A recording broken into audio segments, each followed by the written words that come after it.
Et ceci mentionne les barrières structurelles qui, qui ne laissaient pas les enfants avec des handicaps faire partie des écoles. Il y avait aussi des attentes importantes par rapport aux initiatives concernant l'éducation et la santé, ou les centres d'éducation et de santé, pour les problèmes socio-économiques des familles. C'est très difficile de pouvoir adresser tous les problèmes des enfants dans leur communauté. Mais il y a un besoin pour pouvoir adresser cet aspect pour les familles en question. Donc, nous avons eu un aspect clair par rapport à comment peut-on gérer les attentes des communautés. Et donc, on peut peut-être lier ces initiatives avec d'autres systèmes comme l'éducation, la santé, les programmes contre la pauvreté pour avoir pour influencer les groupes de ces familles. Donc, nous avons fait même un mapping des parties prenantes et un engagement des autorités au niveau régional dans le processus. Nous avons essayé d'établir des liens avec les autorités pour ne pas limiter la voix de ces individus. Pour adresser ceci, nous avons réalisé un mapping ou une feuille de route par rapport aux parties prenantes.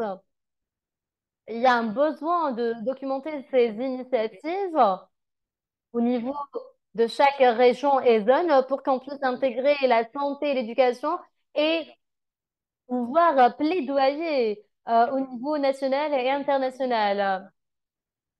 Un autre aspect, maintenant, nous avons un consortium de responsabilité sociale au niveau national qui a été réalisé pour établir ou créer un espace pour ces individus, pour qu'ils puissent influencer les individus au niveau local, au niveau national par la suite, par rapport aux défis et aux leçons que nous avons appris par la suite. Prochain slide. Donc, pour la conclusion et des conseils pour la société civile et les acteurs en question, utiliser les structures qui existent au niveau local.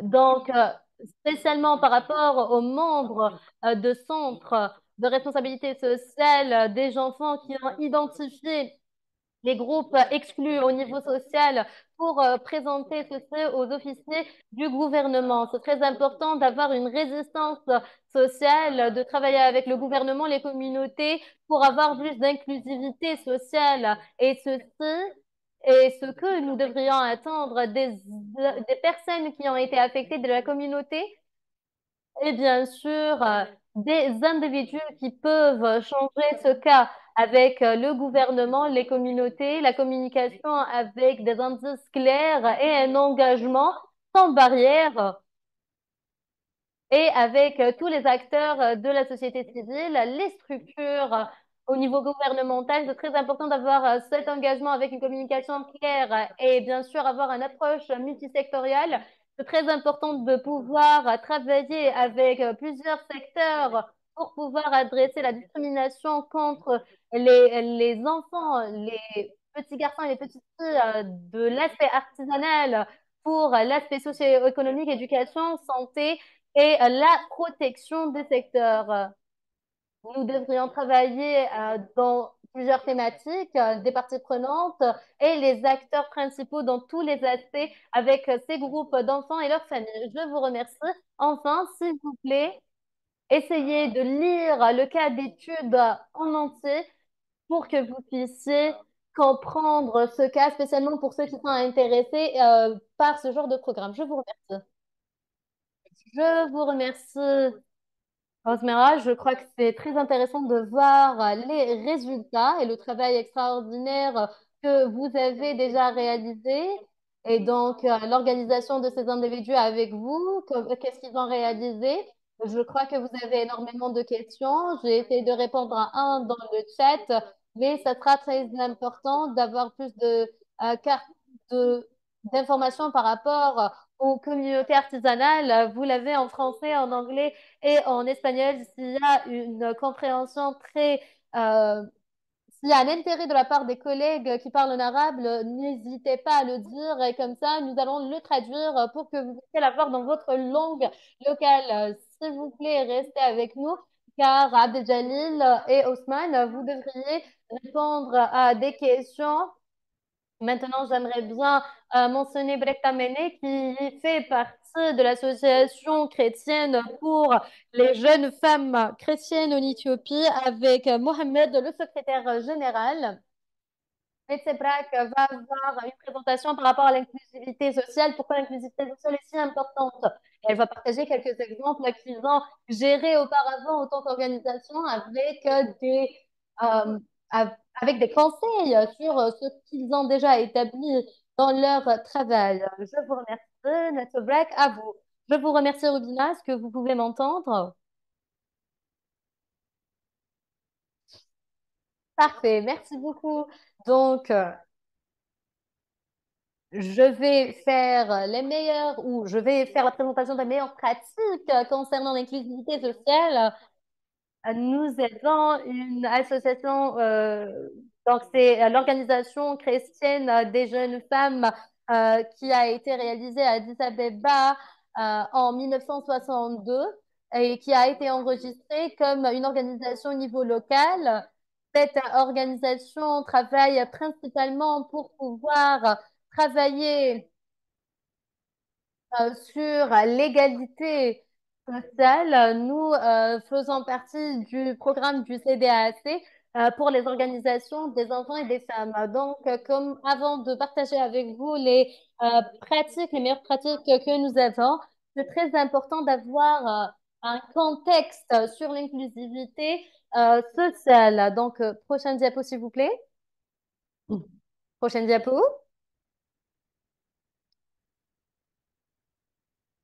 Donc, globalement, nous avons l'exclusion, la marginalisation qui est présente avec des barrières pour exclure les groupes pour l'accès de l'éducation, les soins euh, et les besoins basiques. Et donc, la situation en Éthiopie reflète la réalité.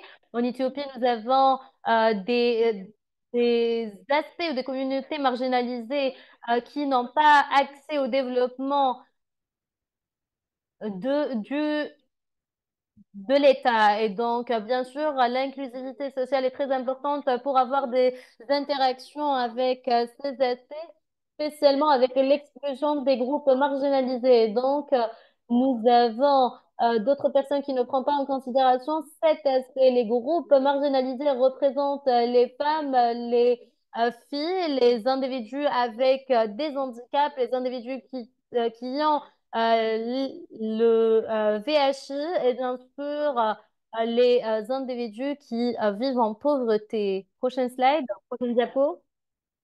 Donc, ceci nous montre qu'il y a un manque d'accès pour les services euh, sociaux par rapport à l'éducation, la santé, la protection, spécialement pour les femmes et les filles qui ont un problème d'identité intersectorielle. Donc, nous avons essayé d'avoir ces problèmes gérés par d'autres thématiques en essayant d'avoir l'approche d'intersectorialité. Ceci est pour adresser l'inclusivité sociale sur comment le genre peut faire partie de plusieurs facteurs comme l'identité, l'âge, les handicaps, les statuts socio-économiques et la localisation et d'autres. Donc, autant qu'organisation, nous essayons de travailler avec ces groupes marginalisés dans toutes les étapes de notre programme. Et donc, nous allons directement passer aux meilleures pratiques dans notre organisation. D'abord, par rapport aux meilleures pratiques, nous avons la partie, L'analyse de participation de genre intersectorielle a été déjà réalisée avec le programme SIDA-CSO. Et donc, ceci est un programme qui a été réalisé en Éthiopie. Et ce dernier nous a aidé à identifier les gaps ou les manques dans ces derniers, dans leur programme,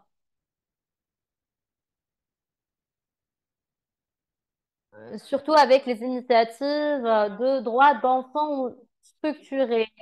Et donc, nous avons pu voir ceci, nous avons réalisé un plan d'action qui a été mis en œuvre d'une façon régulière. En utilisant cette approche, nous avons pu réaliser où nous avons pu montrer les résultats. Prochaine diapo. Donc, pour les aspects de réussite que nous avons eus, c'est par rapport aux rapports ou des listes, des checklists de des agrégations par rapport au genre intersectionnel, par rapport aux données collectionnées avec les outils que nous avons utilisés pour la participation des femmes et des enfants avec les handicaps. Nous avons eu un plaidoyer de travail, de formation, de sensibilisation qui a été donné dans la participation des enfants et des filles avec des handicaps qui y a augmenté dans leurs initiatives d'enfants. Ils ont même appliqué un recrutement sensible, genre dans leur stratégie de CSO, la représentation des femmes dans les postes managériels dans leur euh, soutien de leadership des filles, dans la participation des filles dans des postes ou des rôles de leadership, surtout pour les femmes, pour l'inclusivité des femmes avec des handicaps, pour plus de 50 membres leaders dans les initiatives de femmes et d'enfants. C'est ce que nous avons vu dans l'analyse de cet aspect. Les autres pratiques, s'il vous plaît.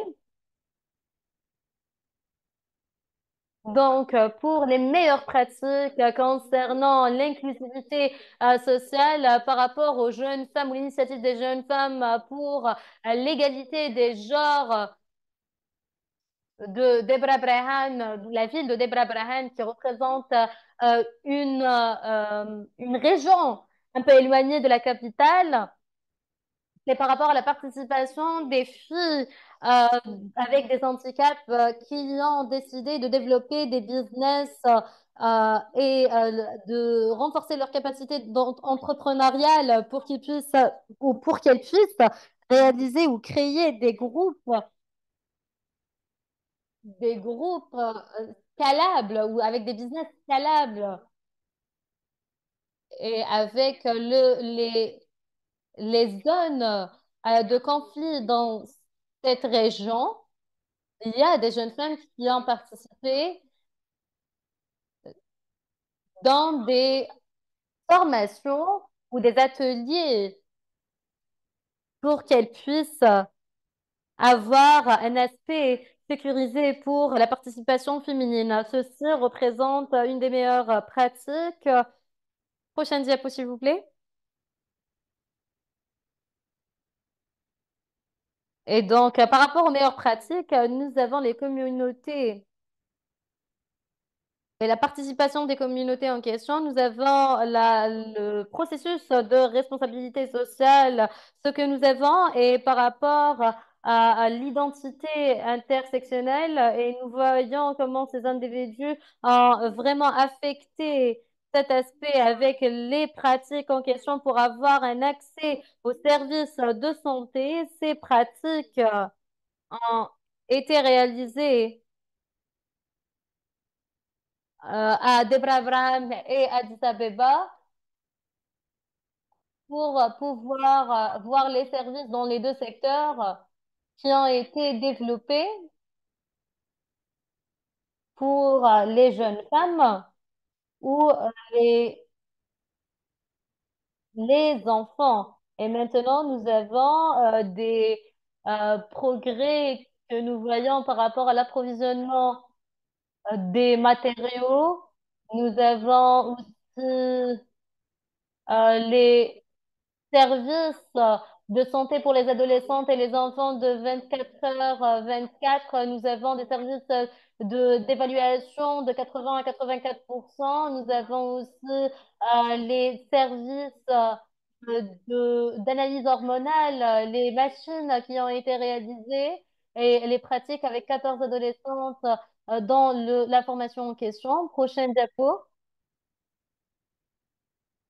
Pour les meilleures pratiques que nous avons eues, c'est par rapport à l'engagement, au renforcement de l'engagement des IP avec les jeunes femmes et à l'accès de l'éducation et développement de résilience dans les conflits depuis 2020.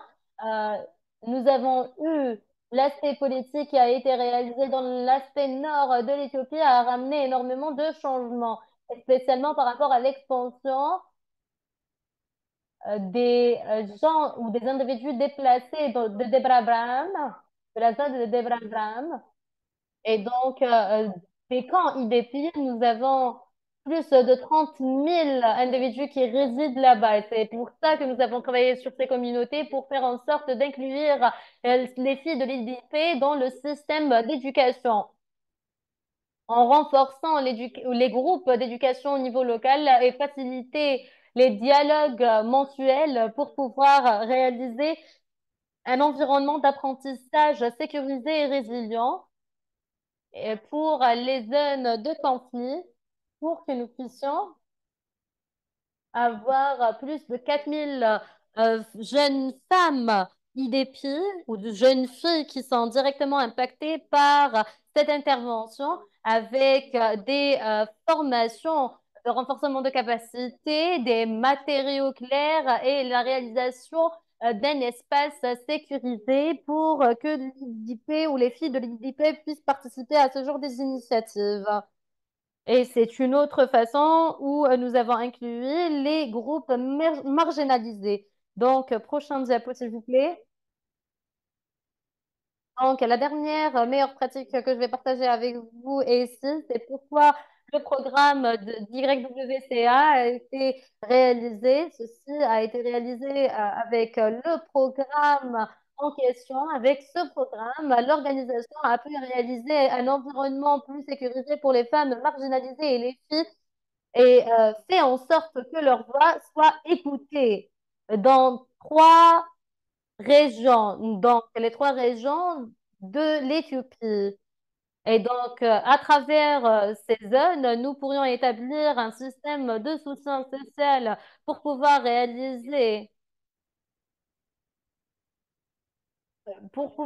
des amitiés entre ces individus avec les communautés marginalisées pour avoir un contexte et des skills ou bien des compétences de communication, de leadership dans ces espaces et avoir un accès des réponses ou des services de réponse de GBV multisectoriels non stigmatisés dans ce programme. Ceci est très important par rapport aux meilleures pratiques pour pouvoir inclure ceux qui sont justement marginalisés au niveau social. Prochaine diapo. Et donc, par rapport à toutes ces interventions, ou le programme d'intervention en question, nous avons appris que d'abord, nous devrions avoir un plan d'action basé sur les indices qui va nous aider à avoir les vrais manque en question. Donc, ceci est essentiel avec les preuves et avoir une évaluation et du monitoring pour les groupes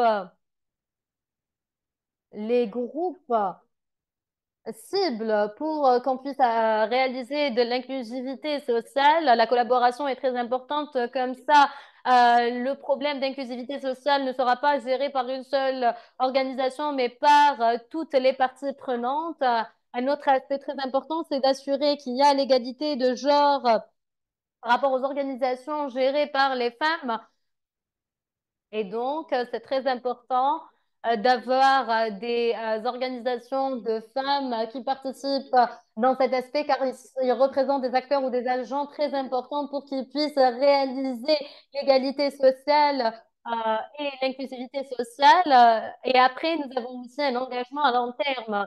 Donc, le problème de l'inclusivité sociale ou l'égalité de genre a besoin d'un engagement à long terme, non seulement par nous, mais par toutes les parties prenantes. Prochaine diapo. Prochaine diapo, s'il vous plaît. Je vous remercie. Et donc, par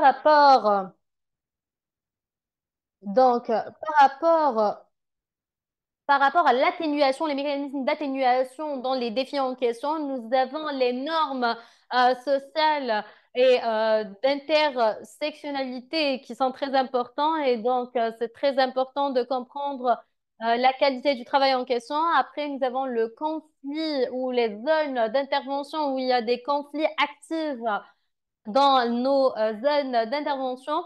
Nous avons aussi les ressources financières limitées. Et donc,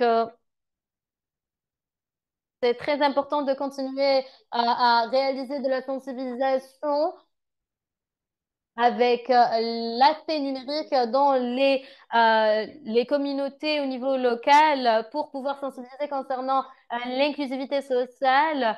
Et nous avons aussi maintenir un maximum de précautions, de sécurité, de sûreté pour pouvoir réaliser ou de pouvoir atténuer les risques dans les zones de conflit. La dernière, c'est bien sûr de pouvoir mobiliser les ressources au niveau local. Euh, et spécialement de travailler avec un service de volontariat avec nos programmes. Et donc, ceci représente ma présentation pour aujourd'hui. Je vous remercie pour votre attention. Et donc, si vous avez des questions ou des choses à rajouter, n'hésitez pas à le faire. Je vous remercie. Je vous remercie pour le travail extraordinaire et je vous remercie de nous avoir montré comment est-ce que nous pourrions inclure les enfants, spécialement les enfants qui sont discriminés avec l'inégalité. Donc, c'est très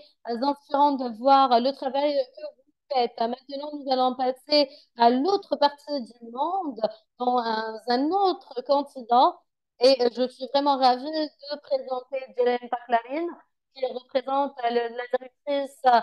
la directrice exécutive de Women's Legal et les droits de l'homme du bureau de Philippines, qui nous a rejoint dans une heure assez tardive. Elle était présente l'année passée à Bangkok, où elle a présenté une discussion très inspirante et une présentation par rapport à l'égalité et l'intersectionnalité. Donc, nous sommes conscients que les enfants sont présents, mais comment peut-on passer de la théorie vers la pratique?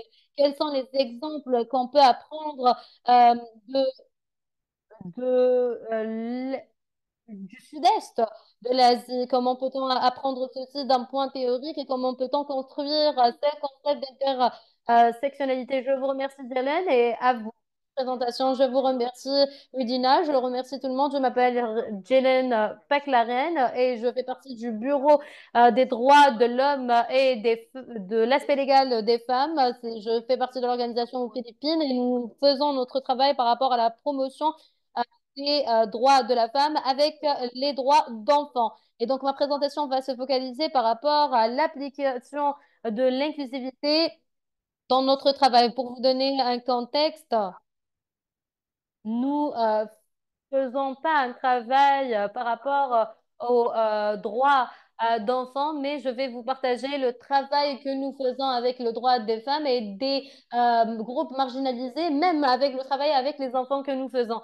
Mais bien sûr, la présentation est par rapport à l'inclusivité sociale et comment avoir l'intersectionnalité comme un concept dans notre travail, de la pratique ou de la théorie vers la pratique. Comment peut-on réaliser ce programme et comment peut-on naviguer ce dernier dans notre travail au niveau régional et local? Donc, prochaine diapo, s'il vous plaît. Donc, la première question que nous devrions déjà, dont nous devrions déjà répondre,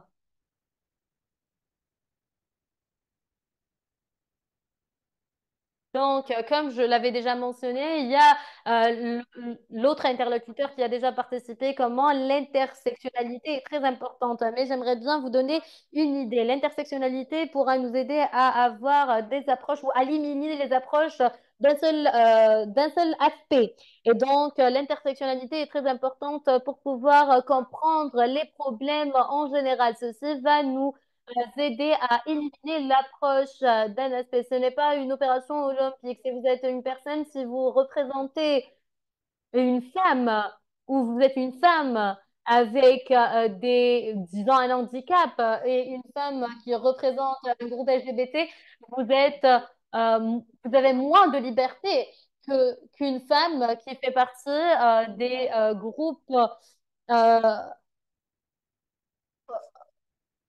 euh, des groupes autochtones. Et donc, le plus important par rapport à l'intersectionnalité est de comprendre les dynamiques et les problèmes à plusieurs aspects au niveau individuel et comment ces derniers peuvent faire face à des problèmes basés sur leur identité. Et donc, ceci est par rapport à la compréhension des opérations et comment les privilèges et les avantages peuvent avoir lieu par rapport au changement du contexte d'intersectionnalité. Et donc, comment ces différences peuvent affecter des individus ou en essayant de comprendre cette réalité. Donc, ceci va nous donner une compréhension sur quel est le type d'intervention que nous pourrions avoir. Et donc, le but d'intersectionnalité est d'être spécifique. Et c'est très important de comprendre comment les groupes marginalisés peuvent participer à une activité à chaque fois. Donc, prochaine diapo, s'il vous plaît. Je vais partager avec vous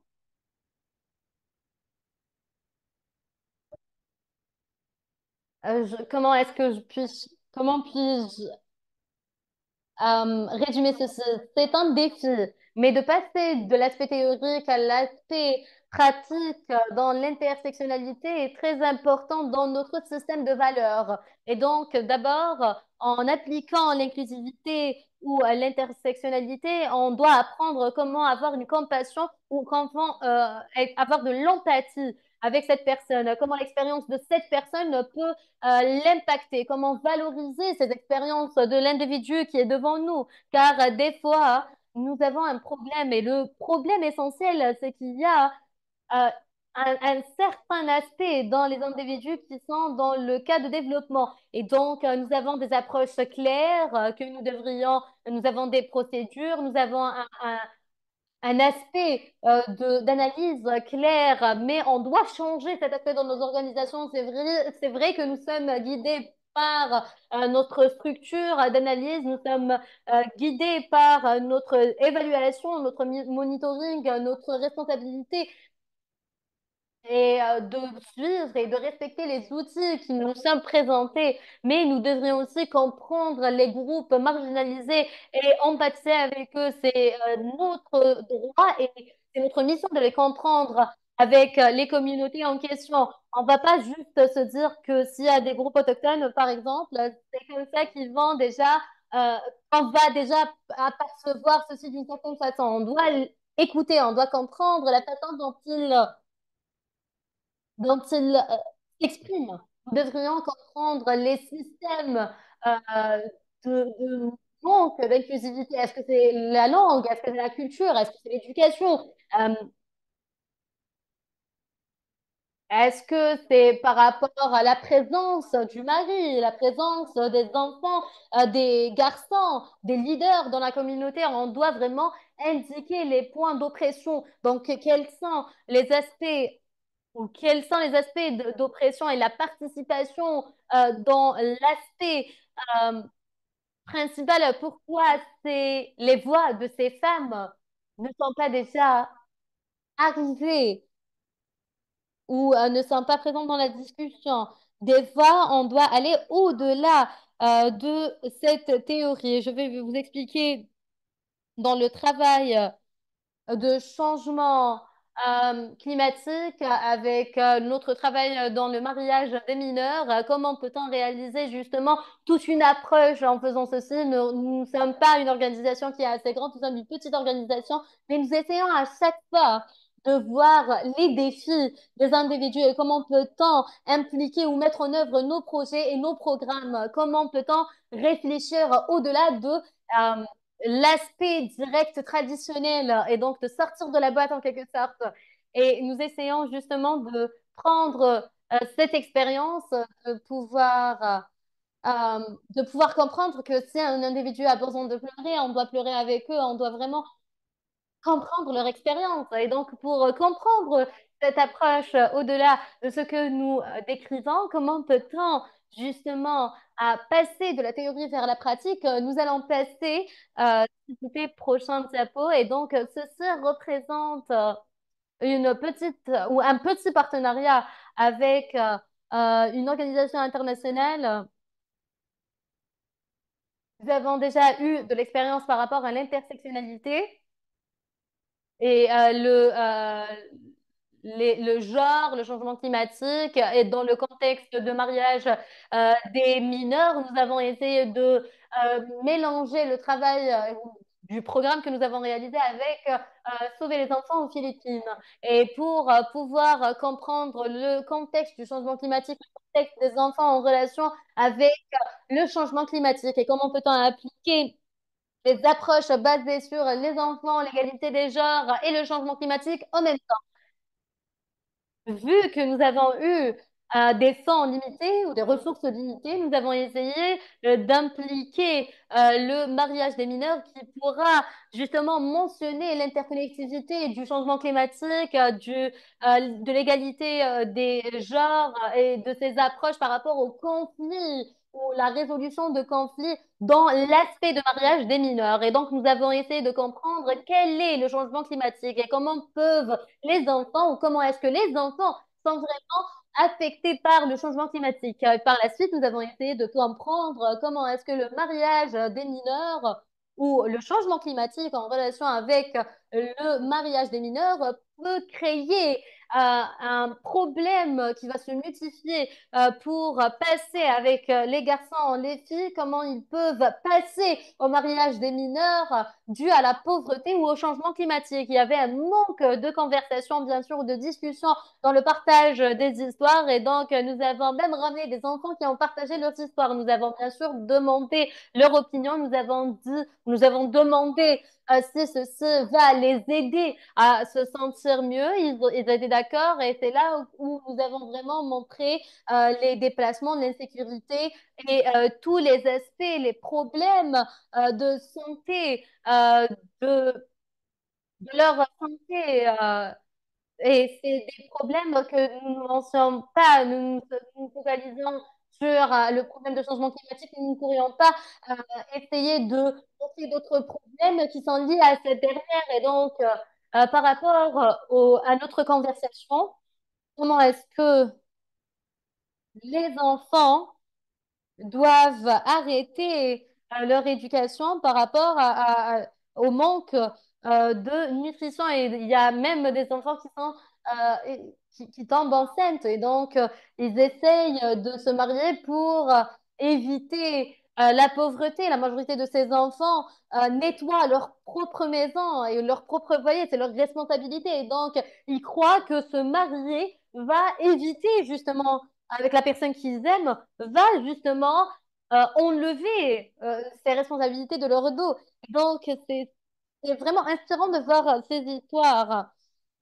On doit prendre ceci, l'analyser et voir comment est-ce que ces problèmes qui sont réalisés par les enfants ont une, une relation avec le changement climatique. On ne peut pas éliminer l'importance de ces dernières et s'ils ne parlent pas sur cet aspect avant de vous marier, avant de se marier, qu'est-ce que vous avez fait auparavant? Peut-être qu'il y a, s'ils ne répondent pas à cette question, peut-être qu'il y avait déjà des choses qui se sont arrivées et nous ne sommes pas, nous ne connaissons pas toute l'histoire. Et donc, on doit prendre en considération l'intersectionnalité de cet aspect.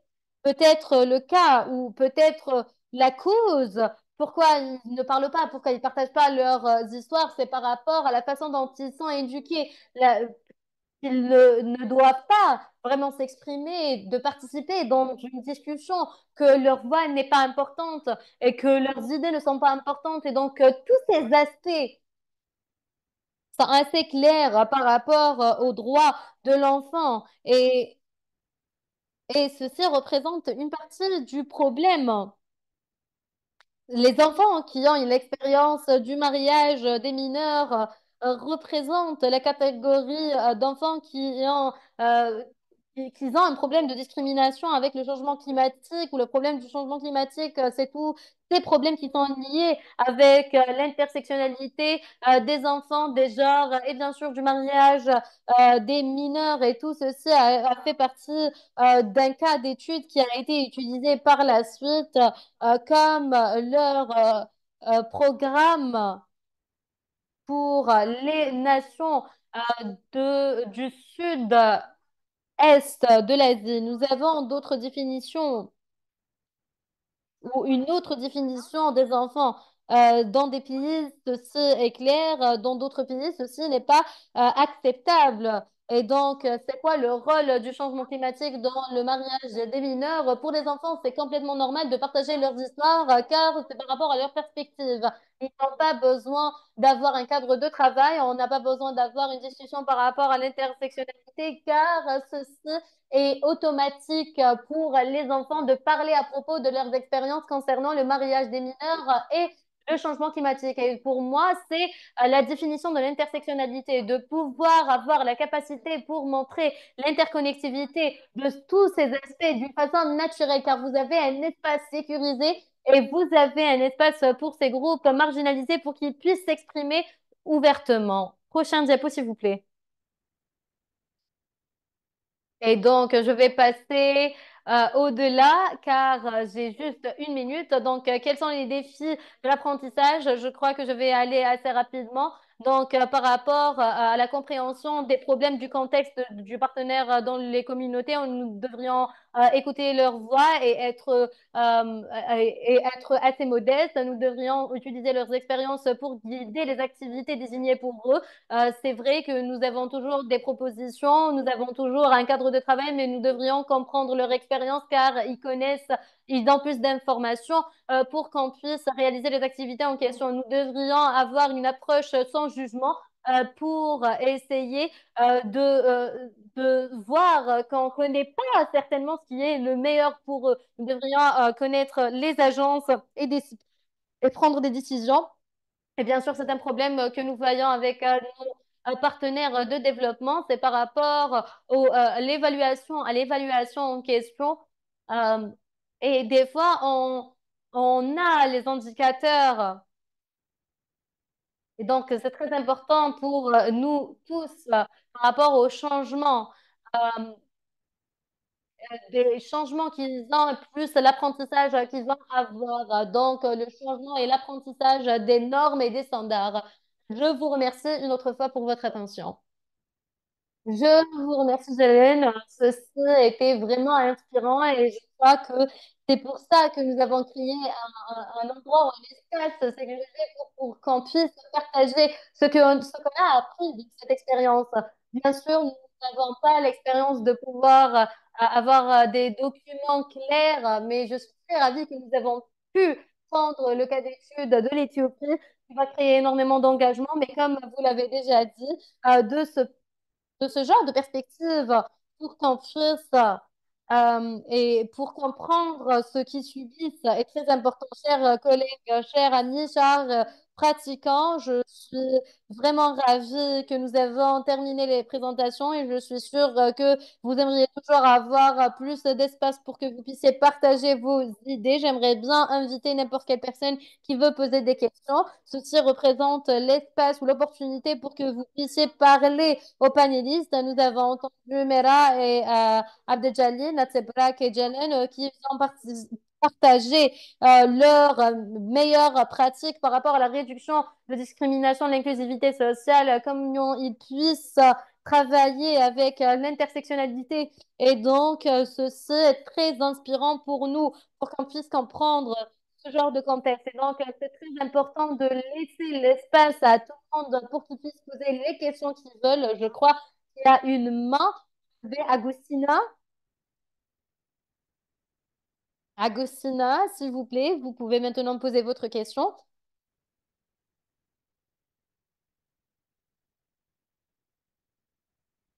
Agustina, est-ce que vous pouvez parler?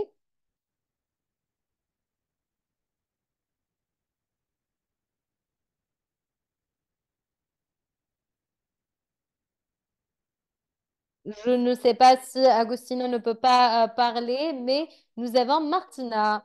Et donc, jusqu'à ce que Agostina trouve une méthode ou une façon pour qu'elle puisse participer avec nous, nous demandons à Martina de poser sa question. J'aimerais bien poser la question. Anna, est-ce que vous pouvez donner la permission pour qu'elle puisse participer?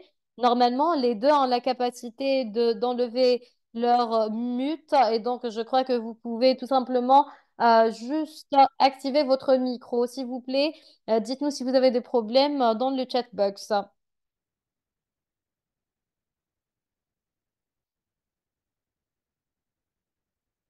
Quelque chose arrive. Juan, est-ce qu'on peut vraiment gérer ce problème pour qu'on puisse avoir les réponses ou les questions d'Agustina Martina?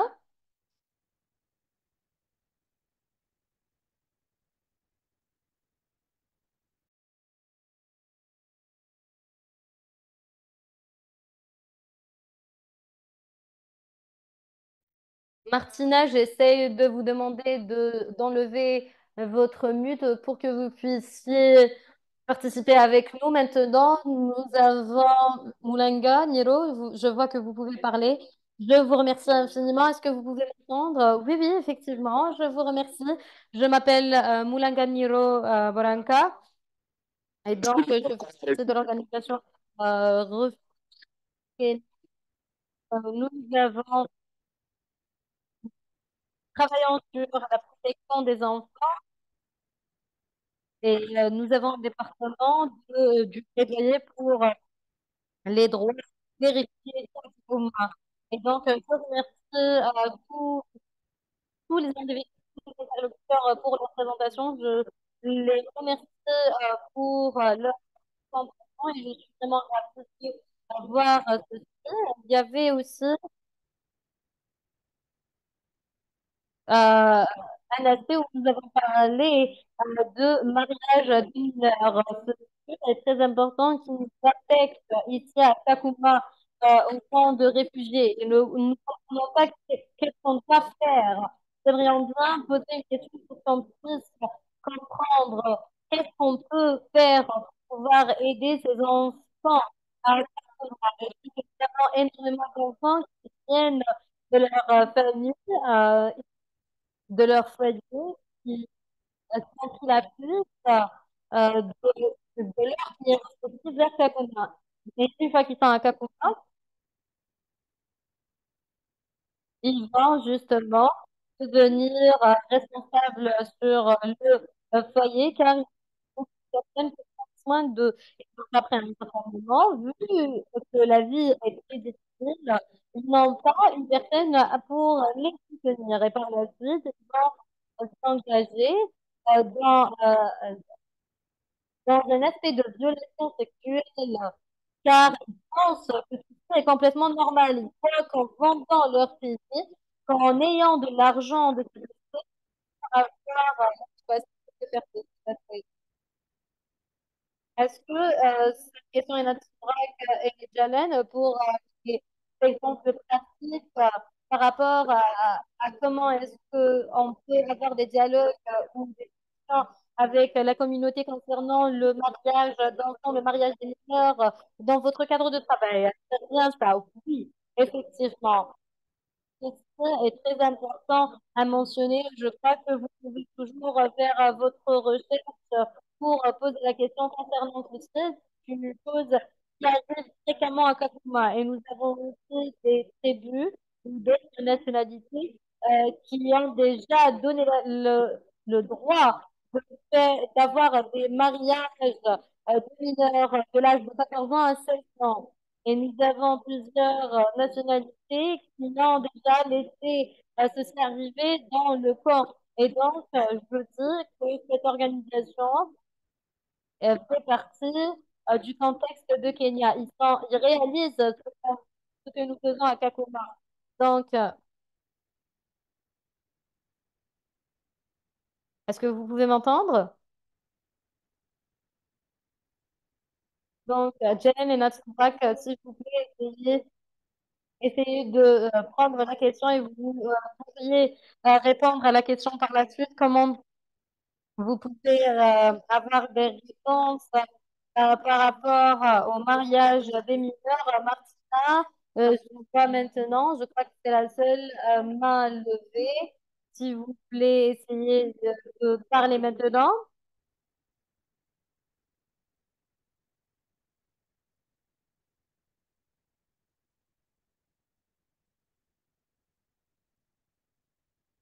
Juan, est-ce que vous pouvez nous aider? N'importe quelle personne qui veut vraiment participer, est-ce que vous pouvez directement le faire la question-réponse, la question-réponse, et nous pourrions par la suite partager vos réponses avec vous après le webinaire.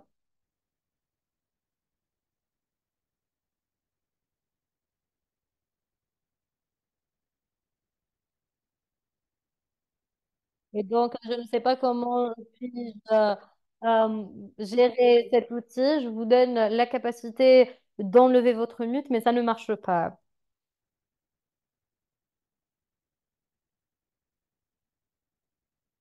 Est-ce que Martina, vous pouvez directement participer dans la case questions-réponses pour qu'on puisse avoir l'opinion des panélistes? Je ne sais pas comment est-ce que les autres participants peuvent nous donner leurs questions. Je vous remercie. Nata Brekwame Jalen, est-ce que vous aimeriez bien euh, répondre à la question que nous avons reçue et d'autres questions que nous avons eues d'autres collègues avant d'avoir accès à de ce webinaire. Et donc, s'il vous plaît, essayez de répondre à cette question et par la suite, je vais préparer les autres questions. Donc, Jalen, Atsebrak.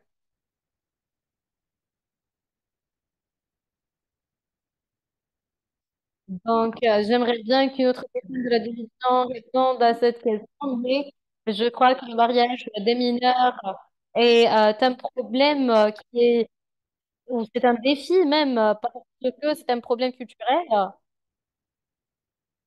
Et honnêtement, c'est la culture qui laisse les enfants se marier à cet âge. Je crois que nous avons pu avoir la criminalité du mariage des mineurs, même s'il y a une loi qui est contre ceci, nous devrions sensibiliser les groupes qui font toujours cette pratique et expliquer pourquoi le mariage des mineurs représente un défi ou qui n'est pas bon pour les garçons et même pour les filles. Et donc, nous devrions faire énormément, ou nous devrions vraiment aider dans l'éducation du public pour qu'ils puissent comprendre pourquoi le mariage des enfants ne doit pas être, euh, être légal dans l'aspect des enfants autour du monde. Donc, je crois que le cadre légal doit avoir un changement spécialement par rapport à cet aspect. Quand on parle d'un système légal qui n'est pas aussi fort, c'est là où on a énormément de défis.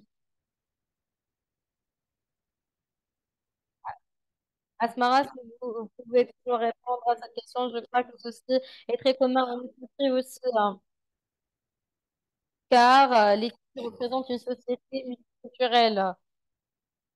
Vous pourriez trouver énormément de mariages de mineurs dans une région ou d'autres, spécialement dans les crises humanitaires.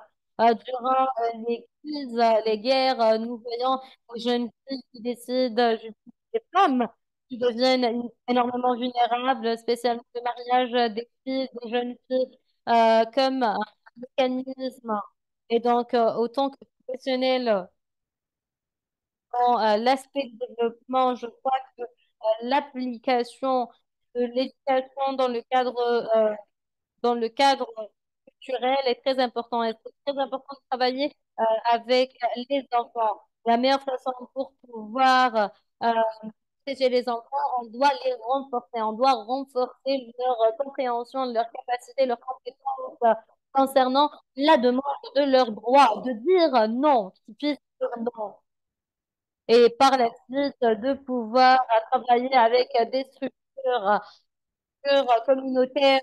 On doit avoir des changements au niveau de la famille, au niveau de la communauté que représente le premier aspect, le système, la communauté. Et comment peut-on avoir des changements dans l'aspect culturel? Et nous devrions travailler sur l'aspect gouvernemental. Et donc, si vous allez travailler sur ce système, vous allez créer un environnement protégé pour les filles. Même s'il y a une crise, si le système fonctionne, on peut avoir un mécanisme pour éliminer justement ce genre de mariage de mineurs. Et donc, appliquer ceci est très important. Et c'est ce que je peux suggérer pour l'instant. Je vous remercie Asmero.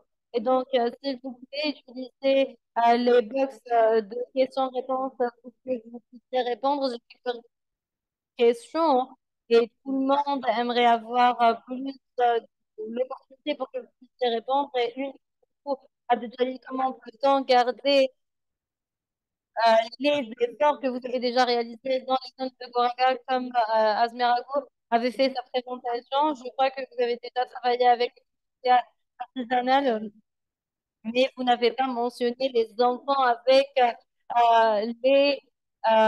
les handicaps. Donc, quelle est l'approche pour pouvoir garder vos efforts à long terme et garder la durabilité de vos efforts à long terme dans cet aspect? Sinon, Dylan, quelle est la stratégie ou quelles sont les stratégies qui sont efficaces pour la sensibilisation au niveau communautaire concernant les pratiques discriminatoires?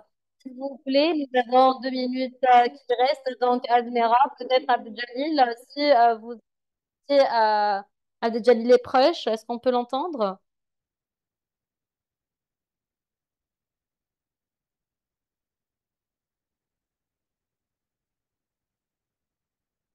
Donc, je peux soutenir la réponse en question.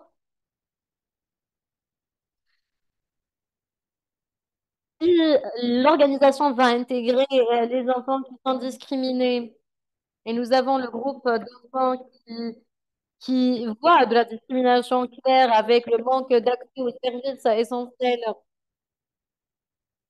Je crois qu'ils ont déjà développé un genre d'évaluation, que l'évaluation des facteurs, l'évaluation du niveau de manque de services par rapport à l'handicap en question dans les communautés. Et donc, ils ont déjà identifié un nombre d'enfants faisaient partie du programme et donc faisaient partie de leur système.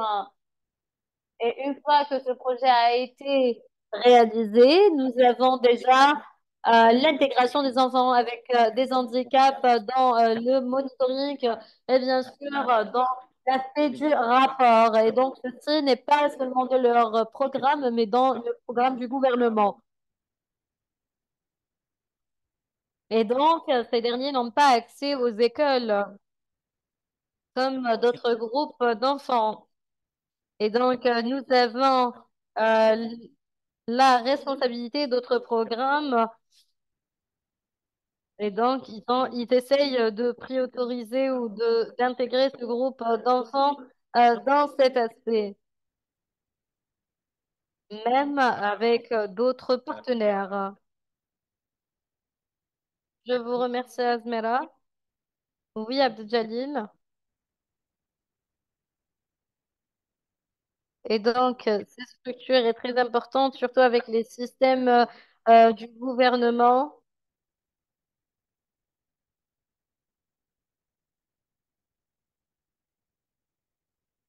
Comment peut-on adresser ce système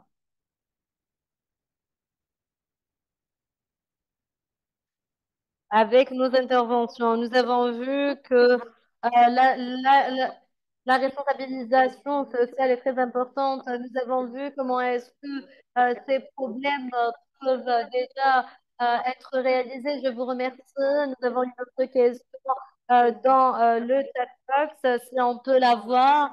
Oui, l'autre question, c'est je vous remercie infiniment. Comme on l'avait déjà mentionné dans un aspect social, donc en Éthiopie, il y a plusieurs lois, régularisations pour pouvoir faire face à la discrimination, spécialement au mariage des enfants ou par rapport à la santé, par rapport à la santé des jeunes filles.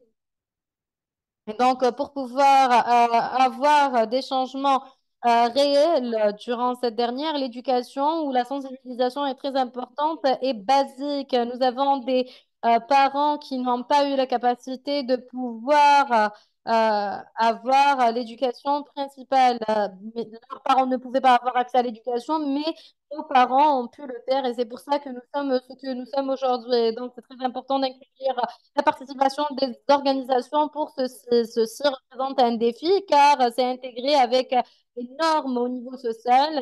Et donc, par rapport à notre expérience qui vient de leur expérience, l'éducation représente une stratégie basique pour pouvoir avoir plus de changements. Je vous remercie.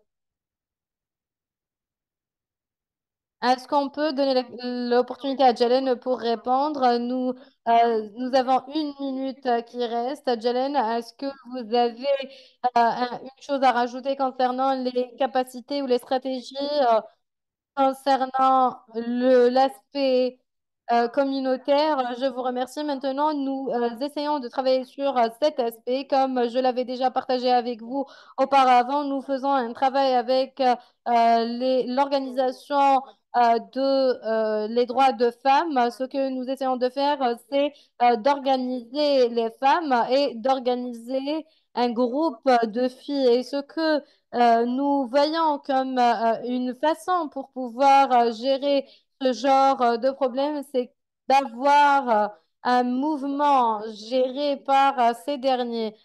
Comme ça, si ces dernières deviennent plus matures, elles peuvent aider comme un groupe de soutien.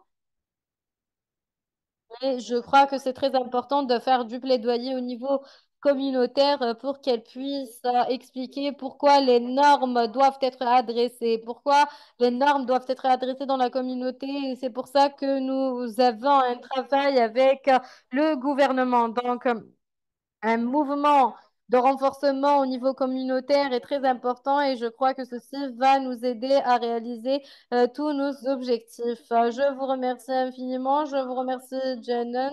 Et donc, dans la dernière minute, s'il vous plaît, on doit juste partager. Il y a une compagnie qui fait tout ça derrière les codis. Donc, j'aimerais bien si vous pouvez juste écrire votre réponse dans le chat box.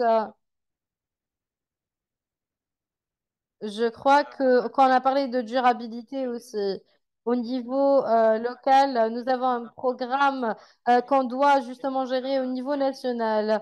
Et on a réalisé que la contribution au niveau local devra justement impliquer d'autres CSO pour qu'ils puissent participer dans la responsabilité euh, sociale. Et donc, c'est un aspect très important qu'on doit déjà mentionner. Je crois que c'est la seule façon pour qu'on puisse avoir une intégration durable. On doit aussi essayer d'avoir cette approche de responsabilité sociale dans les systèmes d'éducation et de l'avoir dans l'institution et de pouvoir réaliser une certaine durabilité pour cette approche. Je vous remercie infiniment, je vous remercie. Je crois que c'est un exemple extraordinaire, spécialement par rapport à l'institutionnalisation pour ce genre d'initiative. Je vous remercie, Jalen.